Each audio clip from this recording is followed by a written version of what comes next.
Just down the street from Soulard Market, this mid-19th century home had sat vacant for 40 years until it was donated to Landmarks Association of St. Louis. And over the past 4 years, the Preservation Advocacy Group, led by Executive Director Andrew Weil, has transformed the building into their new headquarters. Back in the 1970s, Landmarks Association was actually involved in a number of rehabilitation projects in Soulard as demonstration projects to show that these buildings could be adapted for modern use. So we've kind of come back to our roots. Many notable sites, like the old post office and the Wainwright Building, have been rescued from oblivion by the group. But their most sweeping contribution to the city was the creation of the National Register of Historic Districts, along with their involvement in framing Missouri's Historic Preservation Tax Credit Program.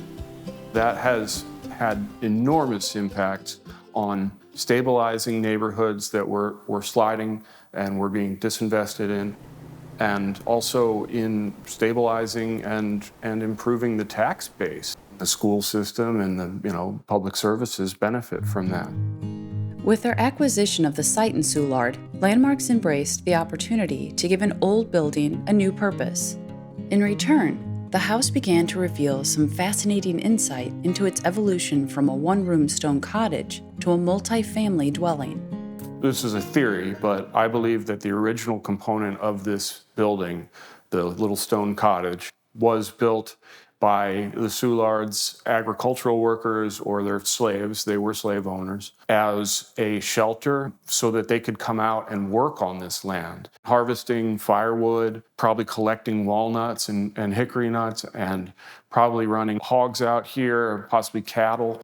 It also had a very, very deep cellar. Another theory there is that with the proximity to the river, that it may have been being used as an ice house.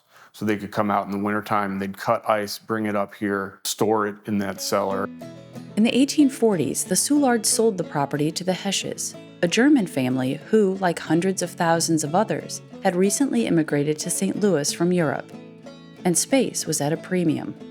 The Hesches got right to work and took the little stone cottage, lopped the roof off of it, added a second floor, and then built this house and the alley house behind us. By the turn of the late 19th century, there were upwards of 30 plus people living in this complex. This was a two-family space with a dividing wall between. So each family on the second floor and the first floor would have had one room and one fireplace, and that was it.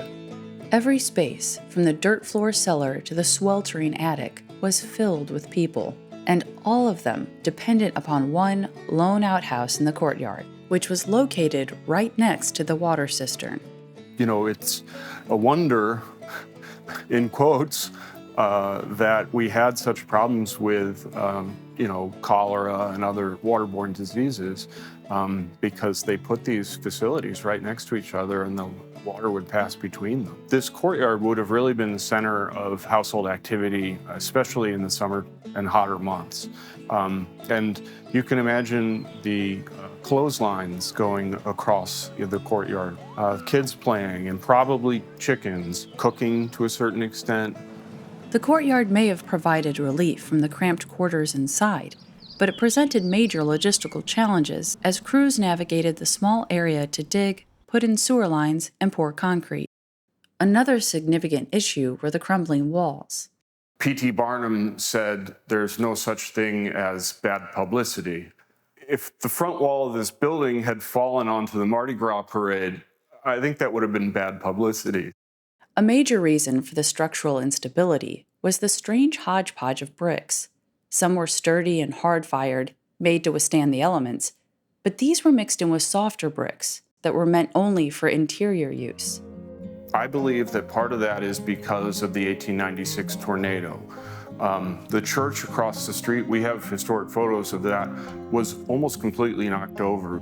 I can't imagine that this building didn't sustain damage. So you can imagine people going around with wheelbarrows and rebuilding their homes with the bricks that they can, get their hands on.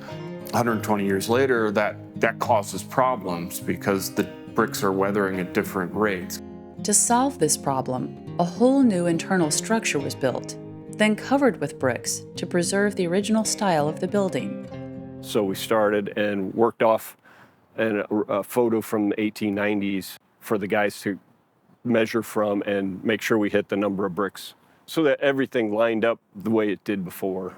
But when it came to expanding on the existing space, the addition was given a modern twist to identify it as new. Plenty of light coming in with all the glass and aluminum, and it's just a nice contrast to the age of the building. The restoration of the Soulard House has been a labor of love, and its reclaimed value as both a usable structure and as a time capsule of 19th century St. Louis perfectly demonstrates the mission of the organization that now calls it home. Soon the space will feature a public architecture library, reading room, and free educational programs sponsored by the Regional Arts Commission. This building itself, we've made a conscious effort to leave things visible in different places so we can talk about how the structure works and what some of the technologies were that went into it. And in a historic district like Soulard, the lesson can naturally extend into the streets, into that same neighborhood Landmarks Association helped to transform almost 50 years ago. Being able to just walk out the front door with a school group or a continuing education group and walk around and encourage people to see the museum that they're living in, you know. But it's not a museum under glass, it's a museum that supports a vibrant community.